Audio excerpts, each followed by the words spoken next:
ஓம் சாந்தி. இன்றைக்கான அவ்யக்த சமிக்கை. ஏகாந்த பிரியராகுங்கள். ஒற்றுமை மற்றும் ஒருமுக நிலையை கடைபிடியுங்கள். ஏகாந்த பிரியராகுங்கள். ஒற்றுமை மற்றும் ஒருமுக நிலையை கடைபிடியுங்கள் பாபா சொல்றாங்க. சுய முன்னேற்றத்தின்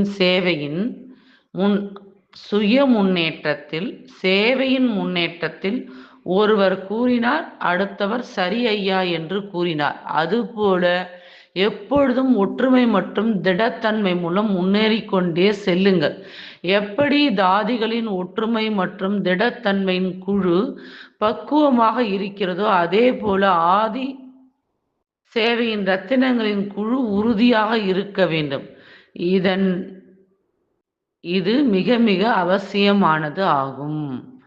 அச்சா. ஓம் சாந்தி.